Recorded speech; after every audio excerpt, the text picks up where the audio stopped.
Physics PYQ section में आप सबका स्वागत है। आज जो टॉपिक करेंगे हम लोग वो का वर्क, एनर्जी और पावर। पहला क्वेश्चन देखते हैं हम लोग कि एक पर्टिकुलर ऑब्जेक्ट दिया हुआ है जिसको एस हाइट पे रखा हुआ है और एस हाइट से ड्रॉप करने पर किसी एक पर्टिकुलर टाइम पे काइनेटिक एनर्जी जो है पोटेंशियल एनर्जी के 3 टाइम्स है। पूछा है क्वेश्चन की height from the surface of the earth, ये हाइट निकालनी है, एच कितनी होगी। और पूछा है कि इस पर्टिकुलर पॉइंट पे वेलोसिटी कितनी हो जाएगी, इतना नीचे गिर चुका होगा तो उसकी वेलोसिटी कितनी होगी। तो क्वेश्चन बड़ा सिंपल सा, हर जगह पे जो एनर्जी का सम होगा वो सेम होगा। टोटल एनर्जी की वैल्यू जो होगी, टोटल एनर्जी क्या होता है, potential energy plus kinetic energy, इसकी वैल्यू हर पॉइंट पे क्या होगी, सेम होगी। तो पॉइंट ए की बात करते हैं, तो पॉइंट ए पे टोटल एनर्जी की वैल्यू कितनी होगी। पॉइंट ए पे टोटल एनर्जी की वैल्यू होगी पोटेंशियल एनर्जी यानी कि mgS और काइनेटिक एनर्जी वेलोसिटी 0 तो 0। तो टोटल एनर्जी का वैल्यू कितना निकला पॉइंट ए पे, वो हो गया mgS। ठीक है, अब पॉइंट पी पे मान लेते हैं, बीच में कोई पॉइंट पी है, वहाँ पर टोटल एनर्जी कितनी होगी। तो total energy at point P जो होगा वो होगा mgH, ये वाला हाइट h, और प्लस काइनेटिक एनर्जी यानी कि हाफ mv²। ठीक है, और अगर हम लोग इसके हिसाब से समझें, क्वेश्चन में दिया काइनेटिक एनर्जी पोटेंशियल एनर्जी का 3 टाइम्स है, तो अपने पास क्या निकल के आ जाएगा कि काइनेटिक एनर्जी की जो वैल्यू निकलेगी, काइनेटिक एनर्जी 3 टाइम्स होता है पोटेंशियल एनर्जी, तो जो टोटल एनर्जी की वैल्यू निकलती है वो होगा kinetic energy plus potential energy. तो टोटल एनर्जी की जो वैल्यू निकलेगी वो निकलेगी काइनेटिक एनर्जी, ये 3 टाइम्स है, ऐसे लिख सकते हैं 4 टाइम्स ऑफ पोटेंशियल एनर्जी, इतना निकल जाएगा। तो पोटेंशियल एनर्जी की वैल्यू जो कि mgH थी, उसकी वैल्यू क्या निकल जाएगी, mgH की वैल्यू कितनी निकल जाएगी, ये हो जाएगा काइनेटिक टोटल एनर्जी बाई 4। ठीक है, अब टोटल एनर्जी ऊपर में निकाला हुआ है mgS, तो क्या निकलेगा mgH इक्वल्स टू हो जाएगा mgS/4। m से m, g से g कट गया, तो h की वैल्यू क्या निकल गई, s/4। अगर ऑप्शन को देखेंगे तो चारों ऑप्शन में s/4 दिया हुआ है, थर्ड वाला ऑप्शन गलत हो गया। अब निकालते हैं वेलोसिटी कितनी होगी। तो वेलोसिटी निकालने के लिए हम लोग काइनेटिक एनर्जी से निकाल सकते हैं। तो ये टोटल एनर्जी का फॉर्म इतना निकल गया, काइनेटिक एनर्जी निकालना। तो काइनेटिक एनर्जी निकालने के लिए हम लोग क्या करेंगे, तो काइनेटिक एनर्जी का फॉर्मूला होता है हाफ mv²। ठीक है, और पोटेंशियल एनर्जी की वैल्यू कितनी निकली अपने पास, पोटेंशियल एनर्जी की वैल्यू निकल जाएगी काइनेटिक एनर्जी बाई 3।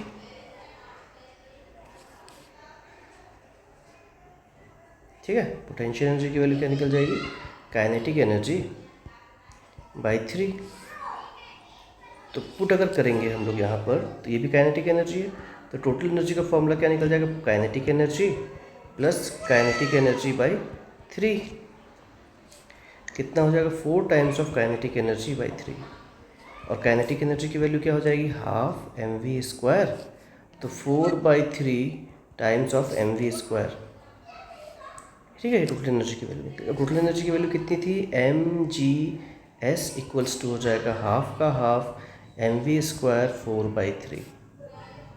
m से m कैंसिल हो गया, 2 से ये 2 कैंसिल हो गया, तो v² इक्वल्स टू 3gs/2। तो v इज इक्वल्स टू क्या निकलेगा, √3gs/2। ये आंसर हो गया, मतलब आंसर नंबर 4। अगला क्वेश्चन बोलता है कि एक waterfall from the height of 60 meter at rate of 15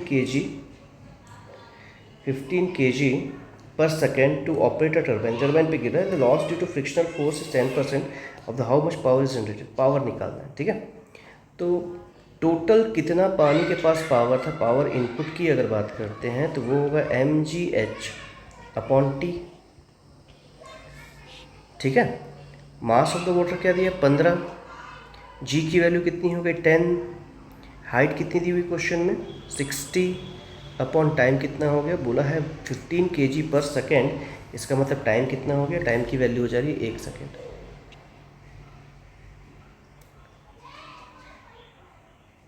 ठीक है, जब इसको सॉल्व करेंगे, मल्टीप्लाई करना है सिर्फ, तो 9000 आ जाएगा, तो 9000 वाट हो गया।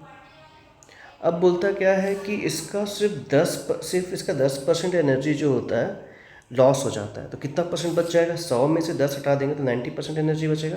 तो आंसर आएगा 90% ऑफ 9000। 90/100 इंटू 9000, 2 जीरो कैंसिल हो गया। ठीक है, तो आंसर कितना आ जाएगा? 8.1 किलोवाट। तो कौन सा ऑप्शन सही दिख रहा है? Option number second. Next question देखते हैं। एक इलेक्ट्रिक लिफ्ट है जिसमें 2000 kg तक का वजन एक्सपोर्ट किया जा सकता है। ठीक है, is moving with a speed of constant 1.5 meter per second. अब जा रहा है, मतलब एक अपने पास ऐसा क्वेश्चन नंबर थर्ड हो गया। एक लिफ्ट है ऐसा, या लिफ्ट पे लोड कितना दे सकते हैं हम लोग? 2000 kg तक का दे सकते हैं। ठीक है, और ये किधर जा रहा है? ऊपर की ओर मूव कर रहा है 1.5 मीटर पर सेकेंड के कांस्टेंट स्पीड से। Frictional force opposing the motion, तो अभी ऊपर जा रहा है तो फ्रिक्शनल फोर्स किधर लगेगा? नीचे की ओर। तो फ्रिक्शनल फोर्स की वैल्यू जो दी हुई है वो दी हुई है 3000 न्यूटन। ठीक है, अब बोलते हैं the minimum power delivered by the motor to lift in watt. Power की वैल्यू निकाल दें कि पावर कितना लगेगा, ऊपर ले जाने में कितना पावर लग रहा होगा वो निकालना। ठीक है, तो हम लोग टोटल फोर्स निकाल देते हैं। तो इस पूरे का जो mg लगेगा वो किधर लगेगा? नीचे की ओर mg। ठीक है, तो कितना फोर्स लग गया? टोटल फोर्स की वैल्यू कितनी हो जाएगी? टोटल फोर्स की वैल्यू हो जाएगी 2000 इंटू 10 यानी कि 20,000, और प्लस, क्योंकि ये भी नीचे है तो प्लस 3000। तो टोटल फोर्स की वैल्यू हो जाएगी 23,000। ठीक है, अब ये हो गया इतना टोटल, इसके अंदर एनर्जी स्टोर्ड है।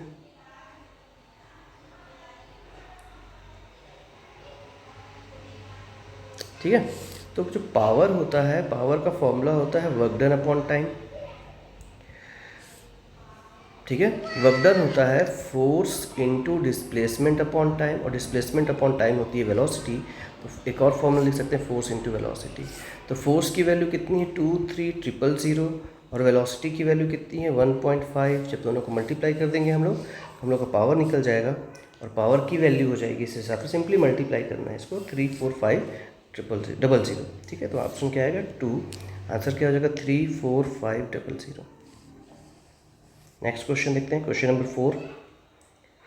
ये तो ठीक है, हम लोग क्या जानते हैं कि ग्रेविटेशनल फोर्स जो होता है वो कंजर्वेटिव इन नेचर होता है। कंजर्वेटिव नेचर अगर है किसी मतलब फोर्स का, तो इसका मतलब क्या होता है? किसी भी पाथ से पॉइंट ए से बी की ओर जाएंगे, चाहे कोई भी पाथ यूज़ कर ले हम लोग, सब में वर्क डन की वैल्यू क्या होगी? सेम। तो इसमें सारे वर्क डन क्या होंगे? बिल्कुल बराबर, तो option A. Question number 5, the potential energy of a long spring. Spring का पोटेंशियल एनर्जी के बारे में पूछा है। तो स्प्रिंग का पोटेंशियल एनर्जी जो होता है, स्प्रिंग का पोटेंशियल एनर्जी होता है हाफ kx²। अब क्योंकि x की वैल्यू चेंज हो रही होगी अगर स्प्रिंग को कंप्रेस कर दिए तो इसलिए पोटेंशियल एनर्जी की वैल्यू भी चेंज होती है। ठीक है, तो potential energy of long spring when stretched 2 centimetre पे u x = 2 होने पर पोटेंशियल एनर्जी की वैल्यू u है, ऐसा बोल दिया। तो हाफ इंटू k इंटू 2 का स्क्वायर करने पे कितना मिल जा रहा है? ये इसको u कह दिया। ठीक है, if the spring stretch to 8 centimeter, तो कितना हो जाएगा? हाफ इंटू k इंटू 8 का स्क्वायर अगर कर देते हैं तो एनर्जी की वैल्यू कितनी हो जा रही है? u dash. तो u डैश कितना होगा वो निकालना है। दोनों को सिंपली डिवाइड कर देते हैं, तो हाफ का हाफ, k का k, 2 का स्क्वायर और u। हाफ से हाफ कैंसिल, k से k कैंसिल, बच जाएगा 8/2 का स्क्वायर। 8 में से 2 कट गया तो बचा 4, तो 4 का square equals to u dash upon u। तो u की वैल्यू, u डैश की वैल्यू क्या निकलेगी? 16 टाइम्स ऑफ u। तो आंसर कौन सा हो जाएगा? थर्ड वाला ऑप्शन सही है, बन जाएगा। नेक्स्ट क्वेश्चन दिया हुआ है कि एक पार्टिकल है जिसकी वेलोसिटी दी हुई v। v की वैल्यू क्या दी हुई है? 5i - 3j + 6k, और f की वैल्यू दी हुई है 10i + 10j + 20k। ठीक है, ये न्यूटन में होगा, ये मीटर पर सेकंड में होगा। ठीक है, तो ठीक है। अब क्वेश्चन के हिसाब से अगर समझें हम लोग तो पावर का फॉर्मूला फिर से देखते हैं। वर्क डन का फॉर्मूला क्या होता है? फोर्स डॉट डिस्प्लेसमेंट, और पावर का फॉर्मूला होता है वर्क डन अपॉन टाइम। और वर्क डन की जो वैल्यू होती है फोर्स इंटू डिस्प्लेसमेंट, तो पावर को लिख सकते हैं force into displacement upon time. तो ये हो जाएगा फोर्स इंटू वेलोसिटी, मतलब फोर्स और वेलोसिटी के डॉट प्रोडक्ट को ही पावर कहते हैं। तो जो ऊपर में दो क्वांटिटीज़ दी हैं उनका डॉट प्रोडक्ट निकालना है। डॉट प्रोडक्ट कैसे निकालते हैं? डॉट प्रोडक्ट निकालने के लिए आई वाले को आई वाले से, जे वाले को जे वाले से, के वाले को के वाले से मल्टीप्लाई करके आई जे के हटा देते हैं। तो आई वाले को आई वाले से मतलब हो जाएगा 50, जे वाले को जे वाले से मतलब 30 और के वाले से के वाले का मतलब प्लस 120। ठीक है, यही आंसर हो जाएगा। सिंप्लीफाई करने पे आंसर हो जाएगा। तो कितना बच जाएगा इसका आंसर? देखिए इसका आंसर बच जाएगा, ये हो गया 20 20 140 आंसर हो गया। तो आंसर कौन सा सही लग रहा है? ठीक है, तो इस टाइप से हम लोग वर्क एनर्जी थ्योरम का कुछ PYQs भी कर सकते हैं। 2019 से लेकर के 2021 तक के क्वेश्चन करवा दिए गए हैं आप लोग को। ठीक है, 19 से लेकर के 23 तक के क्वेश्चन करवाए हुए हैं। ज़्यादा क्वेश्चन इस टॉपिक के हैं नहीं, और एक्चुअली हर चैप्टर से एक ही क्वेश्चन आ रहा होता है, इसलिए इसके भी के क्वेश्चन बनाने पड़ेंगे। ईजी टॉपिक है, ज़्यादा फॉर्मूले यूज़ नहीं होते इसमें। अगर आप लोग को इसका टेस्ट की प्रैक्टिस करनी है तो लिंक में डला हुआ है, टेस्ट को देख करके आप जितनी बार चाहे उतनी बार टेस्ट दे करके प्रैक्टिस कर सकते हैं। ठीक है, थैंक यू।